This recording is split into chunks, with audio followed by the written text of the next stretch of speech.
Bonsoir à toutes et tous. Je me présente, Brian Carey, administrateur du Conseil québécois LGBT depuis 2015.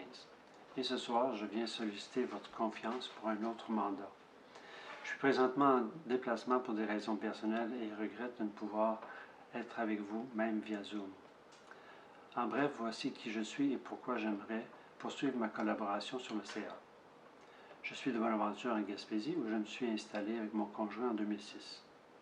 C'est ainsi que j'ai pu participer aux premières démarches en vue de la fondation d'un premier organisme LGBT+, en Gaspésie. Celui-ci a vu le jour en 2011 et j'en ai assuré la coordination entre 2012 et 2020. LGBT+ BDC est toujours le seul organisme communautaire gaspésien reconnu par le ministère de la Santé.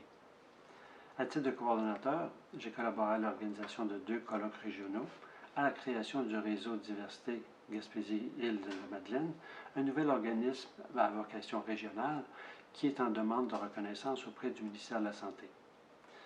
Une de nos plus grandes réussites aura été aussi pour mon conjoint et moi, la formation clinique de 3 jours sur les réalités trans donnée par Françoise Susset à une quarantaine de professionnels de la santé du CIS de la Gaspésie. Une importante victoire.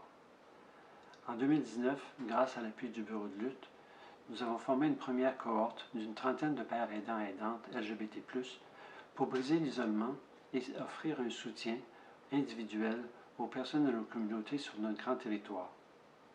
J'ai aussi eu la chance de siéger au comité de direction de la chaire de recherche sur l'homophobie, au comité de recherche du projet SAVI et aussi comme partenaire communautaire du projet SAVI.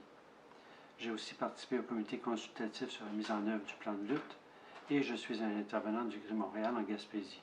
Voilà mon parcours communautaire.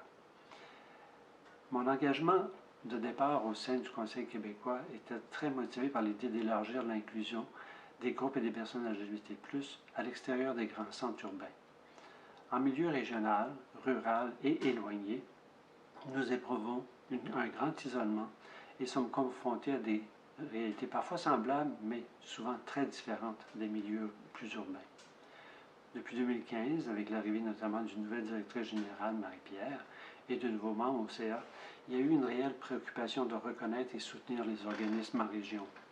Le FIREC et le Gala tenu à Québec en 2017 en sont des exemples. Et le Conseil a désormais une coordonnatrice aux relations avec les membres.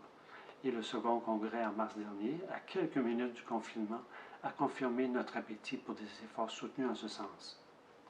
Enfin, avec l'arrivée d'une nouvelle directrice générale en pleine période particulière et de nouvelles personnes sur le CA, il nous faut quelques anciens membres du CA pour préserver la mémoire corporative et assurer une transition en douceur au cours des prochaines années. Sur une note encore plus personnelle, je vous avoue que j'aime beaucoup le Conseil québécois.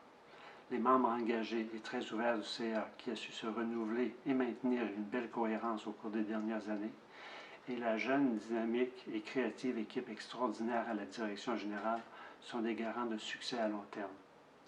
Je suis enthousiaste à l'idée de poursuivre ce travail collectif. Merci et bonne fin de soirée.